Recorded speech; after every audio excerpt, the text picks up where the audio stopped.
Chinese हो क्या? तुम लोग तो भारत के नहीं लगते। अरे, यह तो कोरोना वाला है। नेपाल से आए हो? तुम इंडियन कैसे हो? मोमो, चिंकीस। अगर आपने ये लाइनें कभी सुनी है तो आप अकेले नहीं है। और अगर आपने ये लाइनें कभी किसी से की है तो यह वीडियो आपके लिए बेहद जरूरी है। हेलो नमस्कार दोस्तों, आज हम बात करेंगे नॉर्थ ईस्ट इंडिया के लोगों के खिलाफ होने वाले रेसिस्ट कमेंट्स की और समझेंगे ये मजाक नहीं, ये इग्नोरेंस नहीं, बल्कि एक गंभीर सामाजिक समस्या है। नॉर्थ ईस्ट के लोग दिखने में अलग हो सकते हैं, लेकिन क्या अलग दिखना, क्या अलग देश हो सकता है? इंडिया सिर्फ ताजमहल, मुंबई और दिल्ली नहीं, इंडिया आसाम, मणिपुर, मिजोरम, नागालैंड, त्रिपुरा, मेघालय, अरुणाचल प्रदेश और सिक्किम भी है। फिर भी नॉर्थ ईस्ट के लोगों को Chinese, corona, mini China, outsider जैसे शब्दों से बुलाया जाता है। सोचिए, अगर कोई आपसे बोले तुम सच्चे भारतीय नहीं हो तो आपको कैसा लगेगा? भारत का नॉर्थ ईस्ट 8 राज्यों से बना है, 200 से ज्यादा एथनिक ग्रुप्स, 220 से ज्यादा बोलियां, अलग कल्चर, अलग खान पान, अलग लाइफ स्टाइल, फिर भी एक ही लेवल दे दिया जाता है, चाइनीज। सोचिए, क्या साउथ इंडिया के हर इंसान को मद्रासी कहना सही है? नहीं।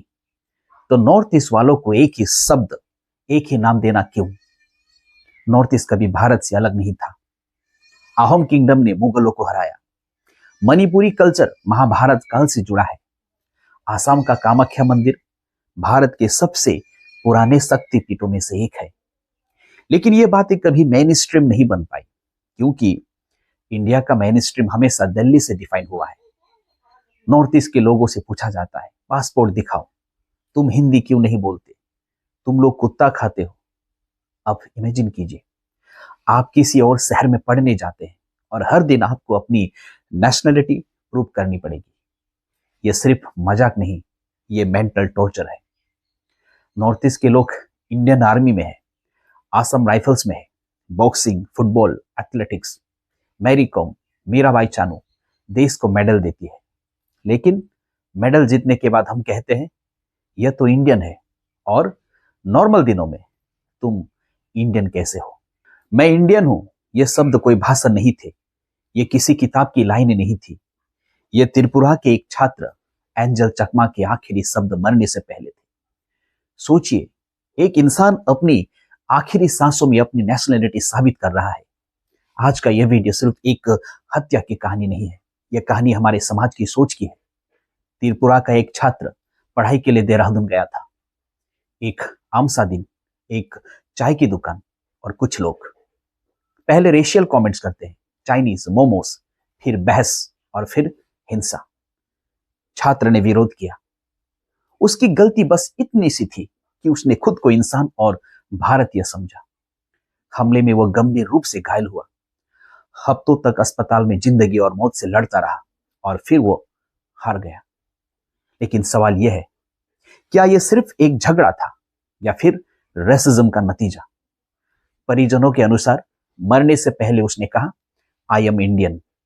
इस कहानी का एक हिस्सा ऐसा है जो इसे और ज्यादा दर्दनाक बना देता है।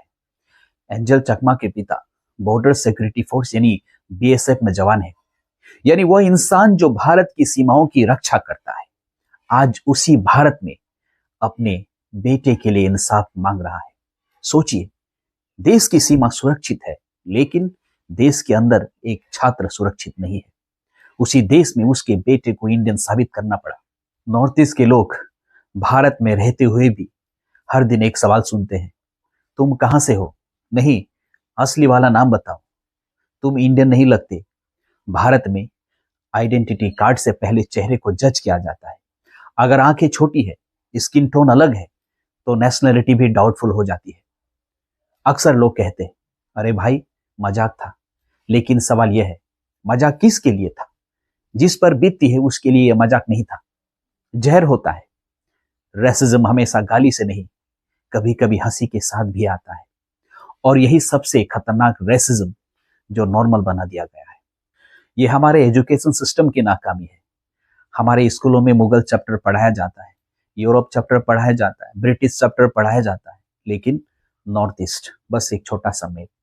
जब इतिहास नहीं पढ़ाया जाएगा तो इंसान को इंसान समझने की सोच कहां से आएगी। आज नॉर्थ ईस्ट के हजारों छात्र देश के अलग अलग शहरों में पढ़ते हैं, लेकिन उनके लिए हॉस्टल अनसेफ है, स्ट्रीट अनसेफ है और लोग भी अनसेफ है। शहर में पढ़ाई के साथ साथ एक और सब्जेक्ट चला जाता है, कानून और सच्चाई। हाँ, एफआईआर होती है, अरेस्ट भी होते हैं, लेकिन सवाल यह है, क्या सोच बदली है? जब तक रेसिज्म को छोटी बात माना जाएगा तब तक ऐसी घटनाएं खबर बनती रहेंगी। आज त्रिपुरा का एक छात्र मरा है, कल कोई और होगा, और हर बार हम कहेंगे यह तो आइसोलेटेड इंसिडेंट है। लेकिन जब इंसिडेंट बार बार हो तो वो इंसिडेंट नहीं, पैटर्न बन जाता है। आखिर समाधान क्या है?